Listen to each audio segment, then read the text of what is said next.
hands together for Satya Brahma. Thank you, Shruti, for your kind words and a warm welcome to all of you for this wonderful afternoon, which I've worked for the last 3 to 4 months,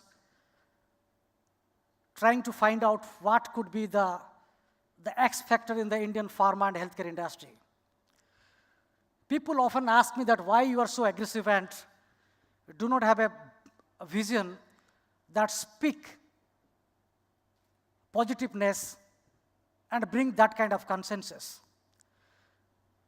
Let me start by saying you, the year 2017 is going to be much more important because of one single person who has become the President of United States, Donald Trump.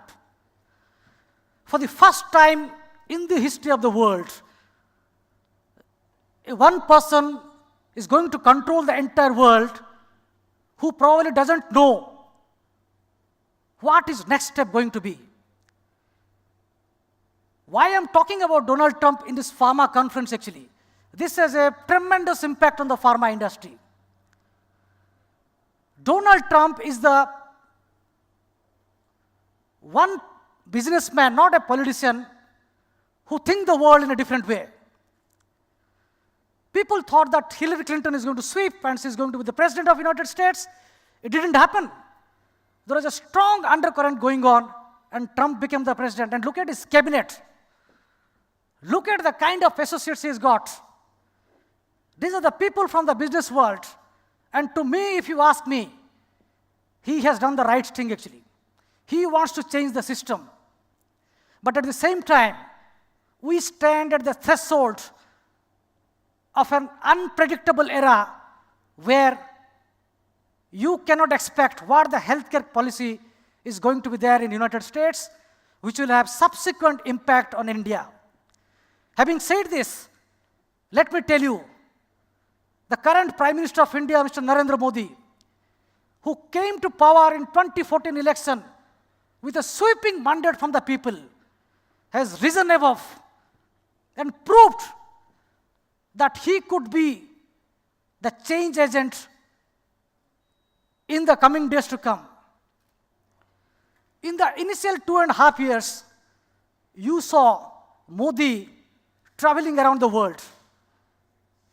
There were people who were talking, why is going abroad? Why not spending time in India? Why not keeping the house in order? But do you know what he did actually? He did what others couldn't understand. He did what Mayawati didn't understand. He did what Rahul didn't understand. He did the entire India understood, and that is, he built the image of India to the world. And to me, that is the turning point of India's emergence as a global power. And if you ask me straight, he is the man to be looked very seriously. The relationship between Donald Trump and Narendra Modi is very deep. In the open world, Donald Trump has spoken and is quoted having saying that the present Prime Minister of India, Narendra Modi, I'm a big fan of him. People talk about Hindutva, people talk about so many things, but we know how he has performed. Suddenly you found the power of 10 rupees, 100 rupees notes. Look at the demonetization thing, what he did. This has a great impact on the Indian economy and to the healthcare industry as well. Despite all those innovations that is going around the country, sometimes I get disturbed. Sometimes I get puzzled that why in India, when we have so much policy in place, our present health minister, Sri Jagat Prasad Nadda, such a fantastic person, and I am privileged to have the advisor to the health minister, Sri Rajendra Gupta ji is here. He has been taking a lot of initiative. But the problem to me, what has happened is, and I know correctly what has happened actually. We have a baggage of around 70 years. In those all 70 years, we kept on signing memorandum of association. We kept on doing those things which we thought could change the world. The architect of Indian economy, Dr. Manmohan Singh, great visionary, of course, is a big statesman. He's the one who changed the landscape of India. Thought that, he could give free medicines to entire populations. Is it going to be possible? That could have been a game changer, actually.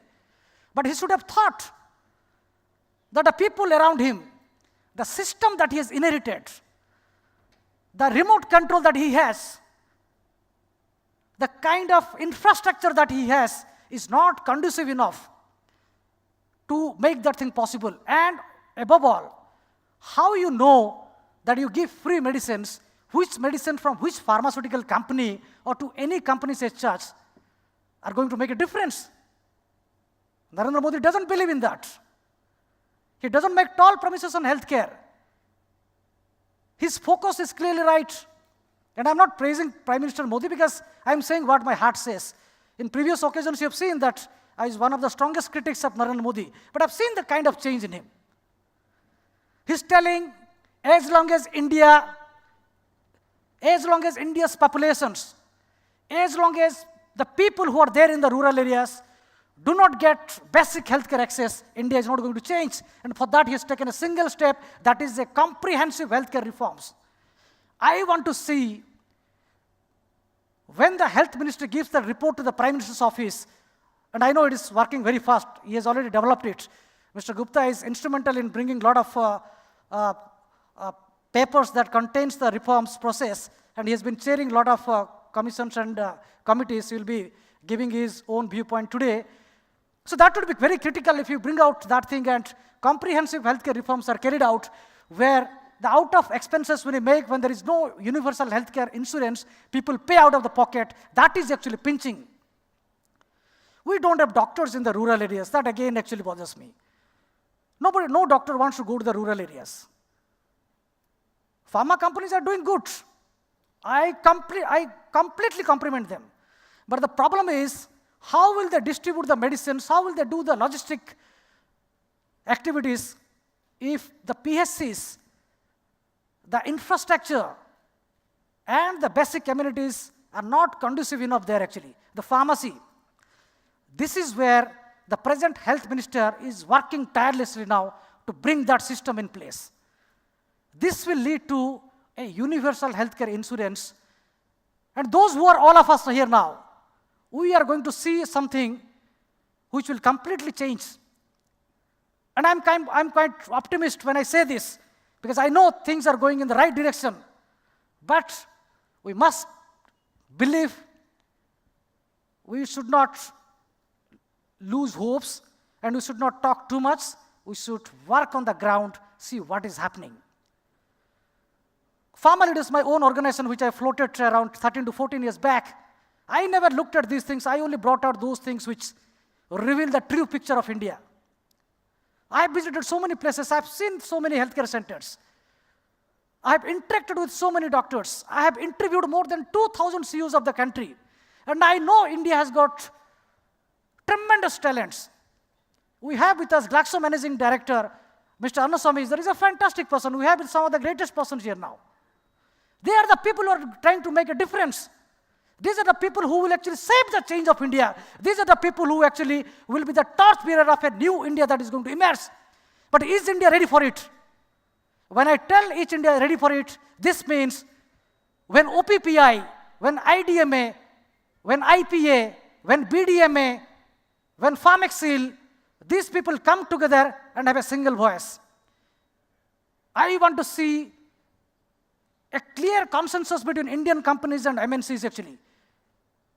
I am not willing to buy a logic that they're having a different perceptions. I am of the opinion that in fact they are one actually. So sometimes later I'm thinking of bringing these bodies together and brainstorm these issues.